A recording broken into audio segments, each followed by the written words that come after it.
What's going on, everybody? Marvel Across 316 back on another comic book flashback. And today, folks, we are looking at Ultimate Spider-Man issue number 63. And today's title is Carnage Part 4.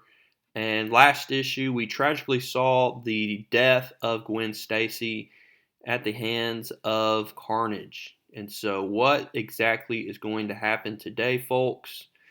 Are we going to get a resolution here? And we're going to see some justice paid back to what Carnage has done. We'll have to figure all this out as we continue to look at this storyline. So we see at the beginning of this issue, we have Aunt May. She's returning home from the grocery store. She has a bunch of food, and she's asking where Peter and Gwen are at, and she gets no reply. She says she wants to make some spaghetti, even though it's kind of late out. I mean, the moon is out and everything.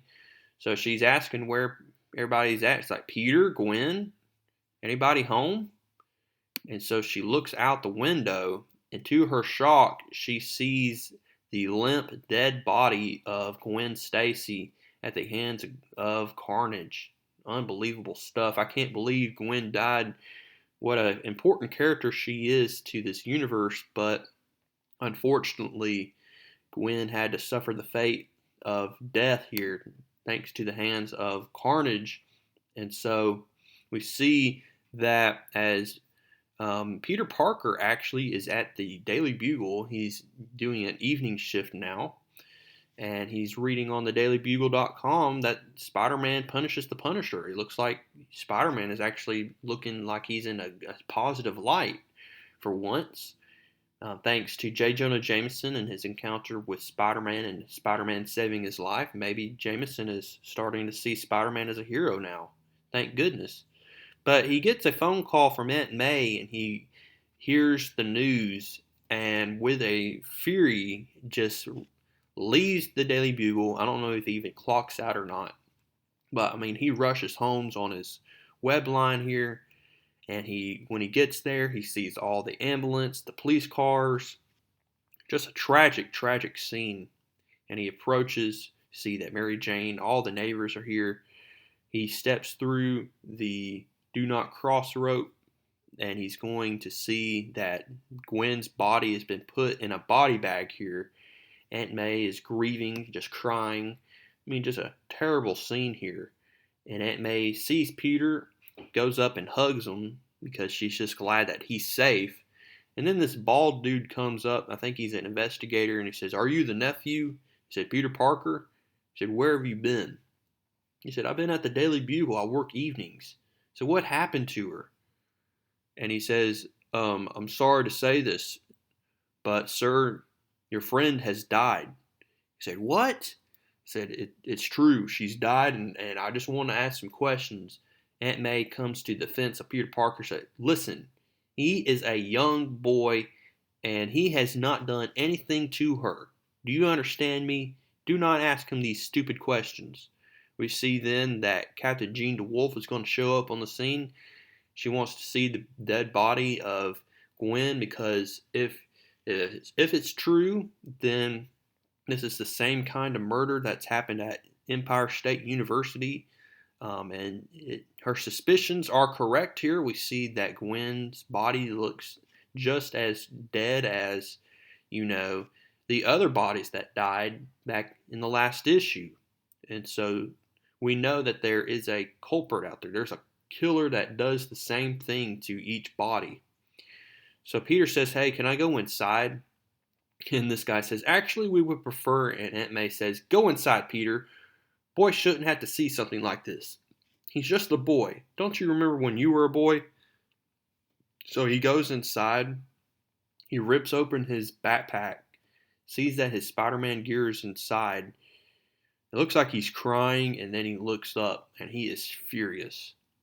And so Aunt May's trying to reach Gwen Stacy's mom. Remember, Gwen Stacy's mom left the family, and she can't get a hold of her mom. Just tragic stuff.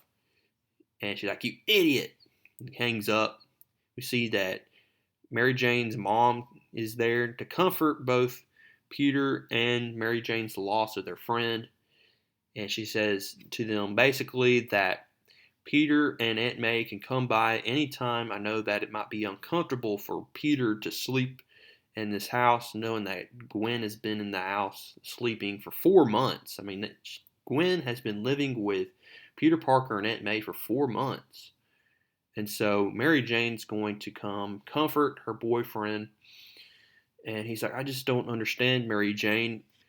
My life, it just gets more complicated by the second. Everybody that I try to help ends up getting hurt. I don't understand. He said, I love you, Mary Jane. And she says, I love you too. He says, why does this happen? He said, I don't know, sweetie. He said, hey, you know what? I think I was the last person to ever speak to her. I was at the mall and we bumped into each other. He said, when? He said, at dinner time. Remember, at the mall from last issue. He said, we could have been really good friends. I was feeling like we connected really well. We had a moment. And then Peter's like, I can't stop the people. And he starts crying.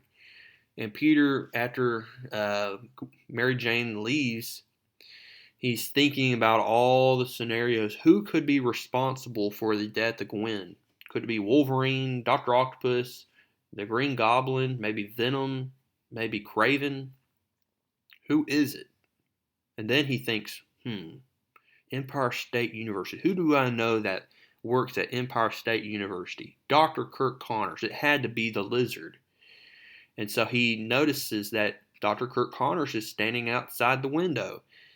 And so he rushes up, and I mean, he's going to punch the crap out of Dr. Connors here. He said, what did you do, huh? What did you do to my life? You killed her, you animal. You killed a girl. What did you do to yourself this time? You come back for me? And he's like, no, Peter, listen, I gotta talk to you. He said, listen, okay? There was an accident at the lab. There was. What did you do? We inadvertently created a rejuvenating organism, and it disappeared. A rejuvenating organism? You created an organism? We spliced together some DNA strands for experimentation. Just listen. We did about 40 different genetic equations just splicing. Some cut and paste experiments. One of the experiments, we took your DNA and some of mine to see if my codes would learn from yours. You see, I was trying to see if your DNA had. He said, you did what? And so Dr. Kirk Connors has to reveal the information that he used his altered genetic DNA as well as Peter's altered genetic DNA and basically formed them together while using Peter Parker's father's notes on cellular reconstruction. And that is how Carnage was created.